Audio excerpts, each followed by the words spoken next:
Hello student, welcome again. आज हम पढ़ेंगे क्लास 9 सप्लीमेंट्री बुक मूवमेंट का chapter 5 the happy Prince. The happy Prince was a beautiful statue. Happy Prince का एक बहुत खूबसूरत मूर्ति थी। वो सोने से बनी हुई थी और उसकी आँखों में सफ़ायर्स नीलम लगे हुए थे और तलवार में Ruby. Why did he want to part with all the gold that he had and his precious? वो जो उसमें सोना लगा हुआ था उसकी मूर्ति में, जो आंखों में नीलम था और रूबी स्वॉर्ड में, तलवार में रूबी, तो वो क्यों खर्च करना चाहता, वो क्यों दूसरों को देना चाहता था, आज हम ये पढ़ेंगे इस कहानी में, द हैप्पी प्रिंस में। High above the city on a tall column. City के एक टॉल कॉलम पर, एक टॉल पिलर पर एक मूर्ति थी, उसका नाम रखा गया द हैप्पी प्रिंस। वो he was gilded all over with thin leaves of fine gold. वो पूरी तरह से सोने की पतली पतली पत्तियों से जड़ी हुई थी वो मूर्ति, और उसकी आंखों में नीलम लगे हुए थे, और उसकी जो तलवार थी उसमें red Ruby glowed on his sword hilt. एक साथ के समय एक चिड़िया, लिटिल स्वेलो, वहाँ पर उड़कर उस सिटी में आती है, उस शहर में आती है। उसके जो कुछ दोस्त थे वो 6 हफ्ते पहले इजिप्ट के लिए चले गए, but he had stayed behind, वो पीछे रुक गई। Then he decided to go to Egypt too. फिर बाद में उसने डिसाइड किया उस वालों ने कि वो भी अब इजिप्ट के लिए जाएगी। पूरे दिन वो उड़ती रही और रात में ही ये इस शहर में आ गई। अब वो सोचती है कि मैं कहाँ जाके बैठूँ। He said I hope the town had made preparation. वो देखती सब तरफ उसने उड़ के देखा है कि टाउन में, शहर में कहीं ना कहीं काम चल रहा है, तो वो कहाँ जाए। तो वो उसे ये ऊंचा पिलर दिखता है, यहाँ पर स्टैचू दिखता है, वो सोचती मैं यहाँ पर बैठती हूँ। वो यहाँ पर बैठ जाती है और it is a fine position with plenty of fresh. ऊँचा था वो पिलर, तो इसलिए उसे बहुत ठंडी हवा आ रही थी, और वो वहाँ उसके पैरों के बीच में बैठ जाती है।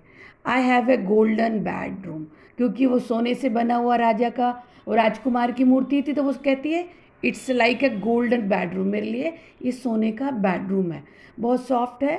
He said softly to himself as a, अपने आप से खुद को कहती है कि मैं सोने के बेडरूम में सोऊंगी। वो सोने की तैयारी करती है और अपने जो सर है वो पंखों में छुपा लेती है। फिर अचानक से वो देखती है कि एक ड्रॉप उसके ऊपर गिरता है। ये क्या, यहाँ तो कोई भी बादल नहीं है, एक भी बादल नहीं है, सब पूरी स्काई जो है क्लियर है, आकाश पूरा क्लियर है, स्टार्स दिख रहे हैं, फिर ये पानी मेरे ऊपर कैसे। फिर एक और ड्रॉप गिरता है। वो कंफ्यूज हो जाती है कि यहाँ तो रेन की संभावना ही नहीं है। I must look for a good chimney pot. फिर कहती है कि यहाँ रुकने से क्या फ़ायदा, इतने अच्छे स्टैचू के नीचे अगर मेरे ऊपर पानी आ रहा है, तो वहाँ से उड़ने का डिसीज़न लेती है और सोचती है मैं एक अच्छी सी चिमनी पॉट में जाकर बैठूँगी। लेकिन उड़ने से पहले फिर एक और थर्ड ड्रॉप उसके ऊपर गिरता है। फिर वो ऊपर देखती है, ओह व्हाट डिड ही सी, क्या देखती है वो, जो राजकुमार की, जो हैप्पी प्रिंस की आंखें थी वो आंसुओं से भरी हुई थी, और जो आंसू है उसके गोल्डन चीक से, उसके सोने के गाल से बह रहे थे। उसका चेहरा, सुंदर चेहरा इस मून लाइट में देखती है, और उस पर बहुत दया आती है कि उसके सोने के बने हुए चेहरे के गाल से आंसू बह रहे हैं। हु आर यू, वो पूछती है।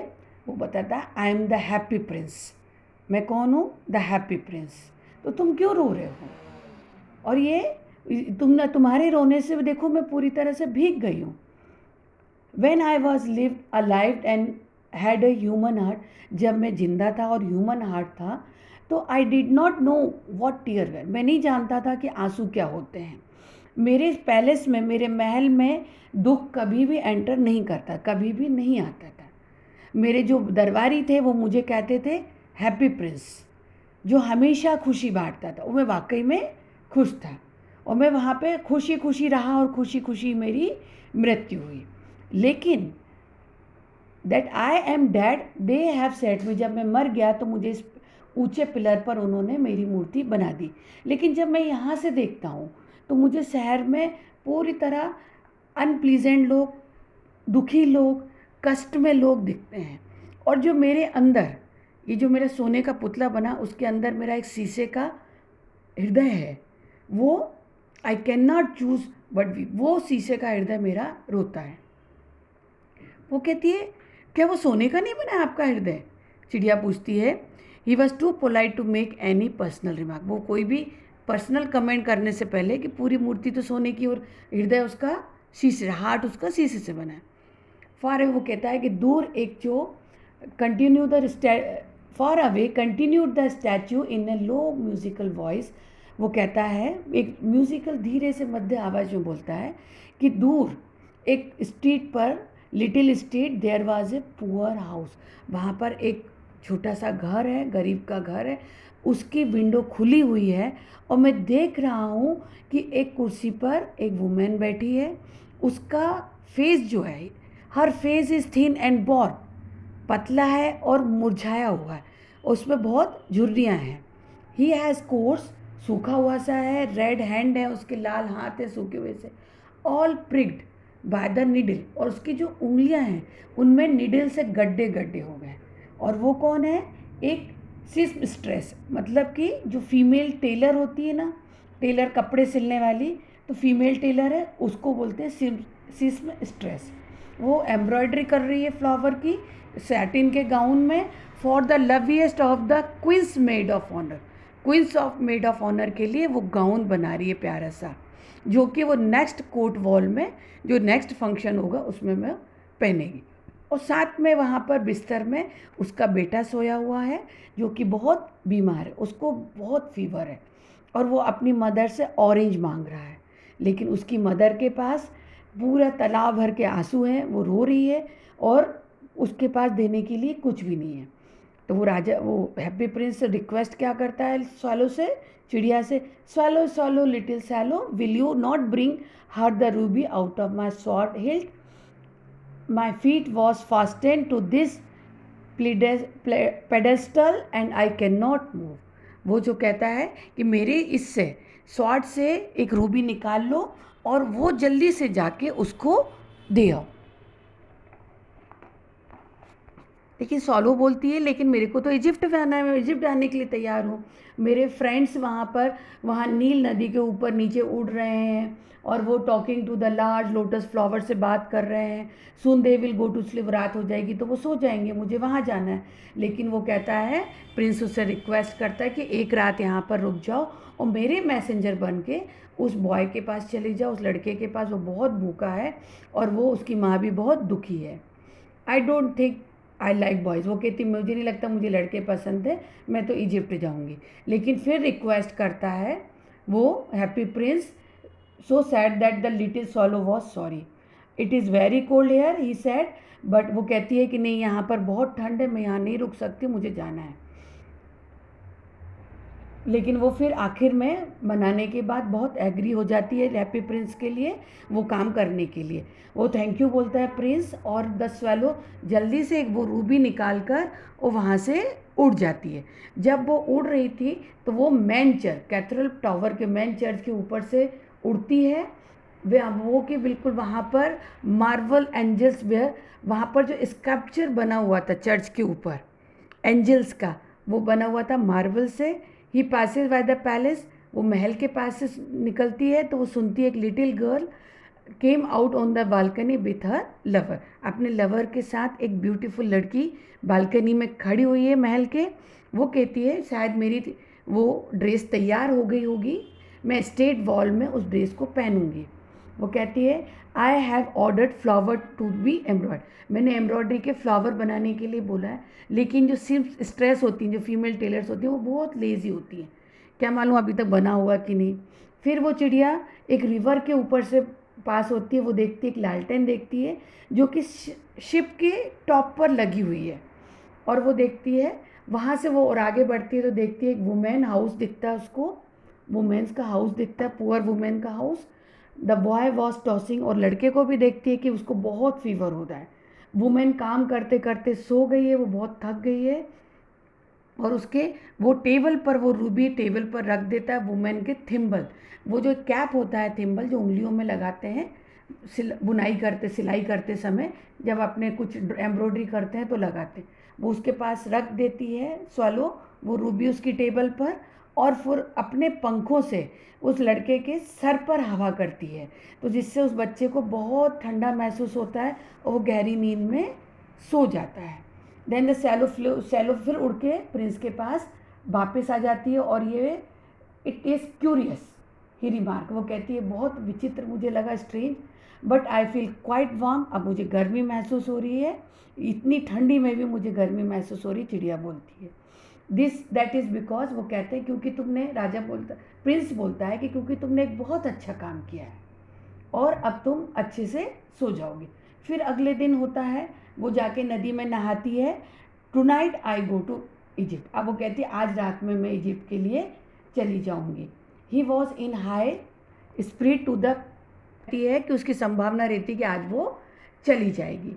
वो he visited all the monuments and set a long time on the top of the church steep, वो पूरे शहर में घूमती है और सबसे ऊपर चर्च के ऊपर वो बैठकर शहर को देखती है। जब मून आता है तो वो हैप्पी प्रिंस को बोलती है, have you any comments for Egypt, क्या आपका कोई काम है इजिप्ट में, मैं अब जा रही हूँ, जाने के लिए तैयार हूँ। लेकिन राजकुमार फिर उससे रिक्वेस्ट करता है कि एक रात और रुक जाओ, लेकिन वो कहती नहीं मैं तो आज जाऊँगी। वो कहती नहीं आज रुक जाओ।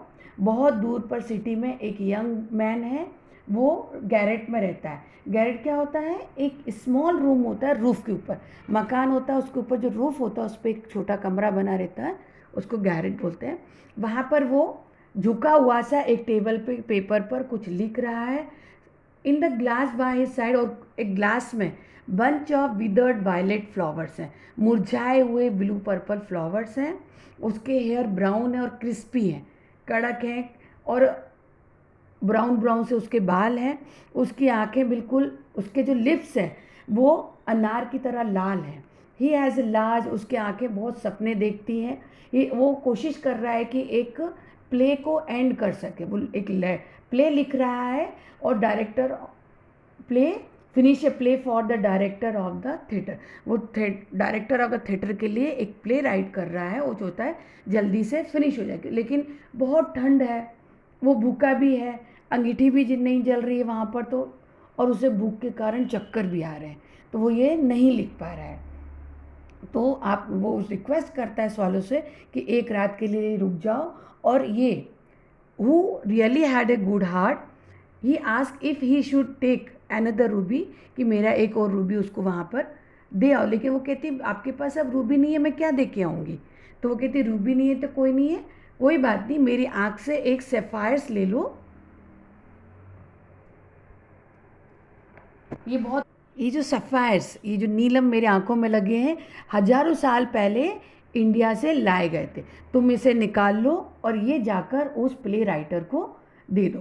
तो वो इससे आग जला लेगा, उसको बेचकर लकड़ी खरीद लेगा, आग जला लेगा, कुछ खाने के लिए खरीद लेगा और अपना प्ले पूरा कर लेगा। वो कहती है, dear prince said the swallow, I can not do that, and he began to weep. वो स्वैलो मना कर देती है, लेकिन राजकुमार बोलता है, हैप्पी प्रिंस ये मेरा ऑर्डर है, कमांड, आई कमांड यू, मैं तुम्हें ये हुक्म देता हूँ। तो वो उसके रूप, उनकी आँखों से, हैप्पी प्रिंस की आँखों से सफ़ायर्स निकाल कर ले जाती है, और जल्दी से उस जो यंग मैन रहता है गैरेट में, उसको वहाँ पर जाके दे देती है। उसके जो ब्लू वायलेट फ्लावर्स थे उनमें जाके वो रख देती है। The young man had buried in his hand, जो यंग मैन था वो अपना सर अपने हाथों में छुपा के सर नीचे करके बैठा हुआ था। उसके फ्लैटर की आवाज़ भी, जो चिड़िया के पंखों की आवाज़ भी उसने नहीं सुनी थी। तो वो जो चिड़िया थी वो क्या करती है, जो सैफायर है उसके विदर्ड वायलेट, जो वायलेट फ्लावर्स रखे हुए मुरझाए, उसमें जाके रख देती है। I am beginning to be appreciate, he cried, वो अप्रिशिएट करता, बहुत प्रशंसा करता है जब ये देखता है, और वो सोचता है कि मेरे किसी प्रशंसक ने आके मुझे इतना कीमती पत्थर दिया है, और वो इसे बेचकर और अपना प्ले पूरा कंप्लीट कर देंगे, फिर कंप्लीट कर लेगा। अब फिर वो वापस चिड़िया फिर वहाँ से निकलती है, तो फिर वो बंदरगाह से निकलते हुए आती है। वो वहाँ पे बंदरगाह में ऊपर देखती है कि लोग शिप पर काम कर रहे हैं, और वो सोचती है कि अब मैं जल्दी ही इजिप्ट के लिए चली जाऊँगी। I have come to bid you goodbye, अब वो बोलती है प्रिंस को कि अब मैं गुड बाय बोलने के लिए आई हूँ। अब मैं रात में और नहीं रुकूंगी और मैं चली जाऊंगी। It is winter answered the swallow, and the snow will soon be here in Egypt, the sun is warm. वो कहती है अब यहाँ विंटर और बढ़ने वाली है और स्नो भी आने वाली, मतलब बर्फ़ का सीज़न आने वाला है, और इजिप्ट बहुत गर्म है, वहाँ पाम ट्री है, और crocodile lies in the mud. Crocodile भी वहाँ पर लेजी सो गए हैं मड के अंदर इजिप्ट में। तो मैं वहाँ जाऊँगी। लेकिन फिर प्रिंस एक रिक्वेस्ट करता है कि यहाँ पर स्क्वायर पर दो बच्चे हैं, एक मैच गर्ल है जिसकी मैच बॉक्स जो माचिस बेचने का काम करती है, उसकी सारी माचिसेस गटर में एक जगह गंदी जगह पर गिर गई हैं और ख़राब हो गई हैं। उसके पिताजी उसे मारेंगे अगर वो उनको बेचकर पैसे नहीं लेके गई। तो ये मेरी रिक्वेस्ट है कि तुम उसके पैर में शूज़ भी नहीं है और तुम यहाँ उसकी भी मदद करो। गर्ल के पैर में ना जूते थे ना मोजे थे, और उसके सर में भी कोई हैट और कोई कैप नहीं था। वो जो स्वैलो थी, प्लग आउट माय अदर ई, वो कहता है, राजकुमार बोलता है कि मेरी दूसरी आंख निकालो सफ़ायर की और वो जाके उसको दे दो। तो वो यही करता है, वो जो चिड़िया थी उसकी दूसरी आंख निकालती है, फटाफट ऊपर जाके छलांग लगाती है, उड़ती हुई उसकी आंख पर जाती है, निकालती है और फिर ज़ोर से उड़ जाती तेज़ी से, और वो उस लड़की को जाकर दे देती है। वो इतना सा सुंदर सा पत्थर देख के बहुत खुश हो जाती है और वो कहती है इतना कीमती पत्थर कहाँ से आया है। वो उसको लेके और बहुत खुश होती है और वो अब जाके खुश हो जाती है और वो सोचती है कि इस बेच के मैं इसके पैसे फादर को दे दूँगी। फिर वो छोटी चिड़िया उड़ने के लिए वहाँ जाने के लिए सोचती है, तो फिर वो कहता है, no little swallow said the poor prince, you must go away to Egypt. अब वो कहता है कि अब तुम जा सकती हो, लेकिन वो कहती है हो कहाँ। अब राजकुमार कहता है कि तुमने मेरा बहुत हेल्प करी है, तुमने इन सब को जाके इतना सब कुछ दिया, अब तुम इजिप्ट जा सकते हो। लेकिन वो सोलो कहती है नहीं, अब मैं नहीं जाऊंगी क्योंकि तुम्हारी दोनों आंखें नहीं रही हैं, तुम बिल्कुल ब्लाइंड की तरह हो गए, तो अब मैं यहीं पर ही रहूंगी। All the next day he set on the Prince soldier and told him. अब वो अगले दिन पूरे समय वो कंधे पर बैठी रही प्रिंस के, और सिटी में क्या हो रहा है वो पूरी स्टोरीज सुनाती रही। Dear little swallow said the prince, you tell me of marvellous thing. तुमने बहुत सारी स्टोरीज दिखाई हैं, बहुत सारी चीज़ें सुनाई मुझे कि कैसे लोग यहाँ पर जेंट मैन और वुमेन दुखी हैं, और जो अमीर लोग हैं वो अपने घरों में रिच मेकिंग मेरी खुश हैं, और जो गरीब हैं वो बैठे हुए हैं सड़क पर, उनको भीख मांग रहे हैं, उनको कोई हेल्प करने वाला नहीं है। वो एक स्टोरी और बताती है कि एक डार्क लेन में दो बच्चे saw the white faces of the starving children. दो बच्चों को देखती है कि उनका चेहरा बिल्कुल सफ़ेद हो गया है क्योंकि भूख के मारे, और वो स्ट्रीट पर एक दूसरे के हाथ के ऊपर हाथ करके लेटे हुए हैं। लेकिन वहाँ पर भी बहुत भूखे हैं वो सोचते हैं we you must not lie. लेकिन एक वॉचमैन आता है, वो कहता है तुम यहाँ पर भी लेट नहीं सकते हो। वो वहाँ से भाग जाते हैं, वहाँ पे बहुत बारिश हो रही, बारिश में ही भाग जाते हैं। तो हैप्पी प्रिंस उस वालों से रिक्वेस्ट करता है कि मेरे ये जो बॉडी पर जितनी भी सोने की पत्तियाँ लगी हुई हैं वो सभी गरीबों में बांट दो। You must take it off leaf by leaf and give it to the poor. Leaf after leaf, एक एक लीफ निकाल कर वो गरीबों में बांटती जाती है। तो बच्चे कहते आज हमें खाने को ज़रूर मिलेगा। इस तरह से वो गरीब उड़ उड़कर एक एक पत्ती निकाल कर उन सभी जो गरीब दिखते हैं, जो भी लगता है कि इनके घर में खाना नहीं है, ये नहीं है, वो करती जाती है। जब लास्ट में वो ही पिक्ड अप क्रम आउट द बेकर्स, और जब वो थक जाती तो एक बार बेकर की दुकान पर जाके एक छोटा सा ब्रेड का टुकड़ा ले लेती है खाने के लिए, जब बेकर वहाँ पर उसको नहीं देख पाता है, और फुर्ती से घर में उड़ जाती है। लेकिन अब वो थक जाती है, अब उसे लगता है कि शायद मैं मर जाऊंगी, तो वो उसके कंधे पे, प्रिंस के कंधे पर जाकर बोलती है गुड बाय डियर प्रिंस, और मैं तुम्हारे हाथों को चूमना चाहती हूँ। तो वो कहती ठीक है, अब तुम जा रही हो इजिप्ट, ओके। वो कहती मैं इजिप्ट नहीं जा रही हूँ, मैं यहाँ पर कहाँ पर जा रही हूँ, I am going to the death of house of death, मैं मृत्यु के घर पर जा रही हूँ। वो और मैं जाने से पहले तुम्हारे लिप्स को किस करना चाहती हूँ। वो उड़ती है, उसके लिप्स को किस करती है और उसके पैरों में गिर के उसकी मौत हो जाती है, वो पैरों में गिर जाती है और मौत हो जाती है। At that moment curious crack sounded inside the structure. जब ये वो गिरती है नीचे तो उस जो स्ट्रक्चर था मूर्ति में एक ज़ोर से क्रैक की आवाज़ आती है और उसका जो शीशे का हार्ट था वो 2 टुकड़ों में टूट जाता है। नेक्स्ट मॉर्निंग में जब उस शहर का मेयर उसको चौराहे पर आता है, वो और अपने टाउन काउंसलर्स के साथ, अपने वहाँ की पार्षदों के साथ, सिटी के लोग मंत्रियों के साथ आता है, तो वो देखता है कि स्टैचू बिल्कुल भद्दा हो गया है। तो वो कहता है कि ये स्टैचू इतना ख़राब कैसे हो गया है, इसके रूबी भी गिर गए हैं, इसके सफ़ायर्स भी नहीं रहे, इसमें कोई भी गोल्ड नहीं रहा, बिल्कुल भिखारियों की तरह लग रहा है ये, लिटिल बेटर देन, बिल्कुल भिखारी से कम नहीं लग रहा है, ये भद्दा हो गया है ये मूर्ति, इसे यहाँ से हटा दीजिए। और इसके पैरों में ये चिड़िया कैसी मरी पड़ी हुई है। वो कहते हैं एक ऑर्डर निकाला जाए सरकारी, ही मरेगी। तो टाउन क्लर्क्स जो होते हैं वो इस सजेशन को नोट कर देते हैं। फिर ये लोग स्टैचू को, हैप्पी प्रिंस के स्टैचू को देखते हैं कि अब इसका कोई काम नहीं है। Art professor at the university के प्रोफेसर बोलते हैं इस स्टैचू का कोई काम नहीं है, इसको फर्नेंस में जाके आग की भट्टी में जलाकर मेल्ट कर दिया जाए। लेकिन जब वो भट्टी में जला रहे थे तो वहाँ के लोग क्या देखते हैं कि पूरा शरीर उसमें जल जाता है, इसका जो मेल्ट हो जाता है, इसका जितना भी लोहा था, लेकिन जो शीशे का जो हार्ट था वो 2 पार्ट में ब्रेक हो गया था, लेकिन वो नहीं जलता है। सो दे थ्रू इट, वो उसको फेंक देते हैं कचड़े के ढेर में जहाँ पर वो मरी हुई चिड़िया भी थी।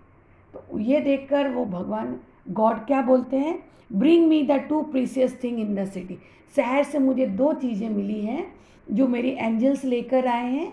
एक तो हार्ट जो कि एक शीशे का बना हुआ हृदय है, और एक मरी हुई चिड़िया है। जो हृदय है, चिड़िया है, वो मेरे स्वर्ग के जो गार्डन है उसमें हमेशा गाएगी, और ये हार्ट ऑफ प्रिंस है, ये हमेशा यहाँ पर खुश रहेगा। My city of gold, the princess happy prince shall praise me, मुझे खुश देगा ये हैप्पी प्रिंस मेरे इस स्वर्ग में, ऐसा भगवान बोलते हैं। बहुत अच्छी रोचक स्टोरी लगी होगी आपको हैप्पी प्रिंस की, और ये लिखी है ऑस्कर विल्डे ने, और मुझे आप लोगों को बहुत पसंद आई होगी। Thank you. आप सब्सक्राइब कीजिए, लाइक कीजिए माय चैनल।